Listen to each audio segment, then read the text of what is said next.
Greta, I have to stop that plane from leaving. What are you going to do? I don't know yet. You get the car. It's hidden in the trees near the entrance. The keys are on the dash. Okay. Keep the engine running. We need to leave as soon as I get the girl. Jack, Yes? be careful. There's no time to be careful. Not this time. Greta, go.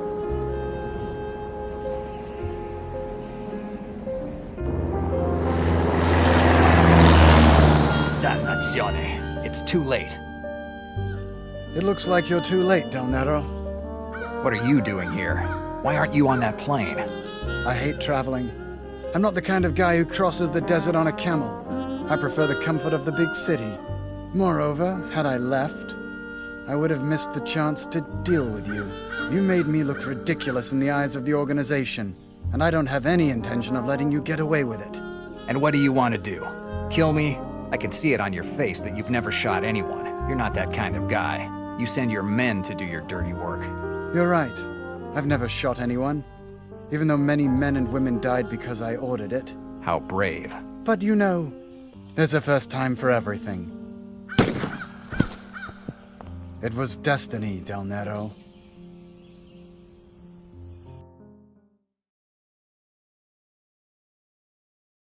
It had to be a little past 4 in the afternoon. I had just lit one of the many cigarettes that fill my days with no clients, when a middle-aged guy comes into my office with 2 caterpillars for eyebrows and a cigar hanging from his mouth. He introduces himself as Harvey Weber, the owner of Weber Company, a meat house in Larchmont. After 10 minutes of pointless chatter about his job, he gives me a photograph. Susan Weber, 20 years old, Harvey's stepdaughter. He tells me all about her carefree lifestyle, her dreams of becoming an actress, and how she hasn't come home in weeks. But how he keeps getting bills for clothes, shoes, and other things that might catch the eye of a 20-year-old girl with a well-heeled old man. Harvey, because of his divorce agreement with his ex-wife, is responsible for supporting the girl until she turns 21. So the kid decides to take advantage of her old man while she can and spend as much as possible until she turns 21. But Harvey Weber isn't one to sit on his hands, and he got his attorneys on the case. They think that if Susan were caught having an affair that her old man wouldn't know of, they could bring the evidence to court and get her cut off. Just one photograph would do it, according to Harvey. I take the job. I'll get him that photograph. The whole thing will cost him $30 a day, plus expenses, paid in advance. Harvey gives me a check for $30 and leaves my office. I cash the check, toss down something that can be called a dinner, and I'm already in Harlem. A few dollars got me a tip that Harvey Weber's kid might be around here, at the Last Heaven Hotel, to be precise.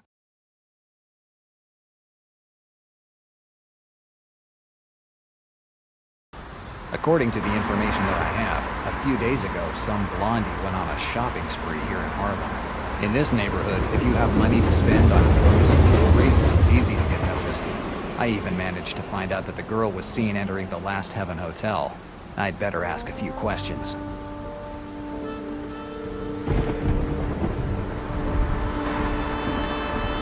It's my car. Besides my investigator's license, it's the only thing I have.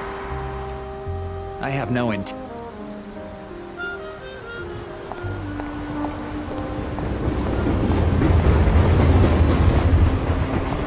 The Second Life of Miss Gray, a film by Howard Paul, starring Vivian Leight. Vivian Leight. That's the same name that Harvey Weber gave me. From what he told me, his daughter greatly admires that actress. Fat Tommy's Laundry. Like the fact that some fat guy is washing my clothes is going to make me feel more certain of the results.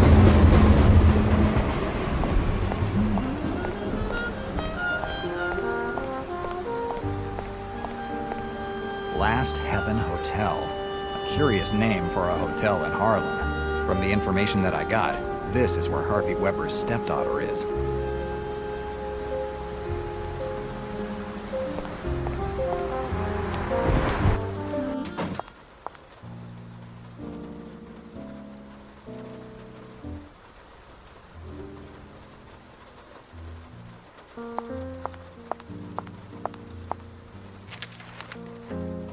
Hi, do you own this place? Well, depends on who wants to know.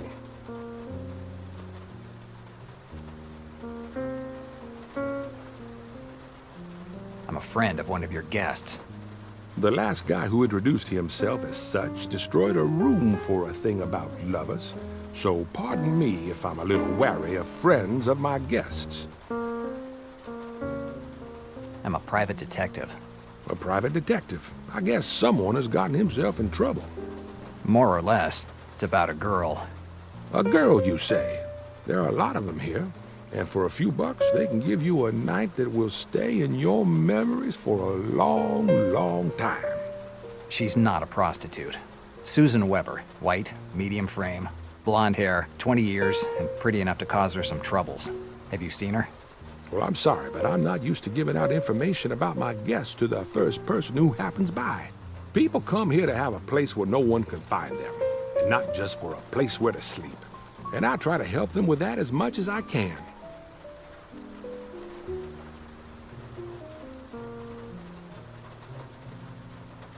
Forget about it. Whatever. This job probably doesn't pay too much. I'm sure that with a little encouragement, he would tell me more.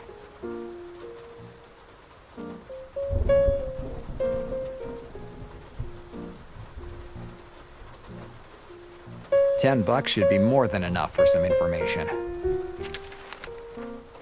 These might make you change your mind. Money to buy information? That must be one important girl you're looking for. Enough for someone to hire me. You know, lately, a lot of people like you have come by. They ask questions, look for people. Once, this hotel was considered one of the best in Harlem. Now it's become a shelter for criminals, easy women, and people who are running away from something. All it took was a couple of years of recession to turn New York into a cesspool. I wonder where this city's going to end up. Where it always has. Nowhere. You're always headed somewhere. Good or bad, you always have a direction. The day that New York will be rotten through and through, that will be the day that the good God himself will come down to crush it. Don't count on that. I know people in this city who would manage to bribe your good God with a couple of well-aimed compliments. Son, I guess you're not a believer. I believe in whiskey, and in all those things that I can explain in a day. Well, without faith, it's impossible to survive in this city. Everyone needs something to believe in. Probably I just don't have anything worth believing in yet. Anyway, let's end this catechism lesson, and tell me where I can find the girl. You said her name is Susan Weber? Susan Weber, with 2 B's. Susan Weber. Oh, you gave me money in exchange for information, but who says that I have any? Dannazione, you must have a list with the names of your guests. As I told you earlier, this hotel is a place where half the tenants are poor devils trying to get away from something. They usually don't give their real names. 100 John Smiths, a dozen George Washingtons, even a couple of Charlie Chaplins pass through this hotel. So there is no room under the name Susan Weber? That's right, son. I'm sorry, but I can't help you. If you want, you can take your money back. Keep it. I'm sure it'll come in handy.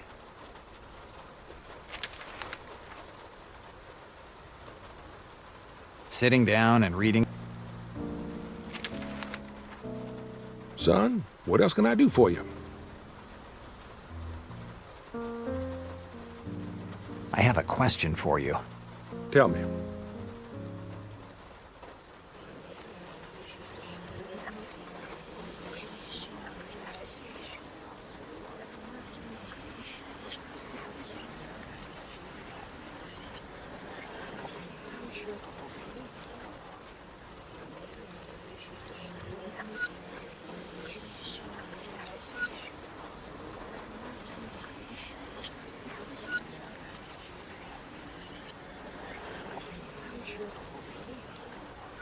Is there a woman called Late among your guests?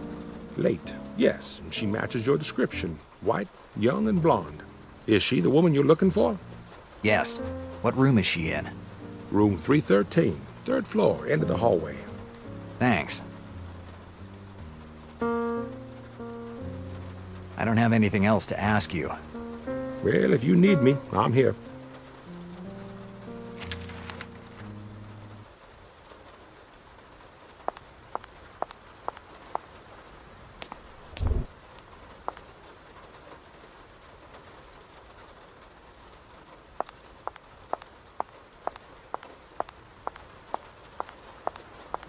It's today's newspaper.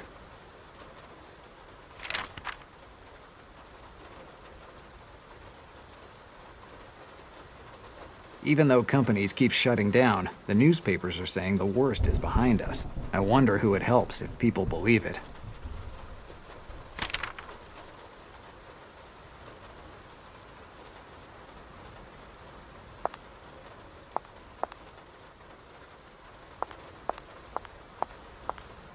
There's a little panel here.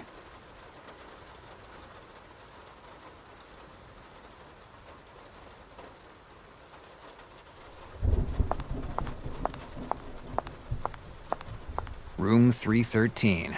It's Susan Weber's room. I've finally gotten away from my clod of a stepfather. I couldn't take it anymore. He thought I should spend my entire life behind the counter of a butcher shop. I'm an actress. I was born to act in movies. Big productions.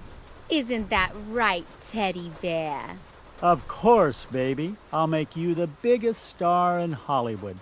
Yes, Howard. With you, I'll be the next Vivian Lake. Actually, you'll make me even more famous than her. You'll give me her parts and I'll exceed her. I'll be the #1. Right, Teddy Bear? Right? And here's our Susan. I'll take a few pictures of her with her teddy bear, and tomorrow morning I'll give them to Harvey Weber. This way I'll get the rest of my money.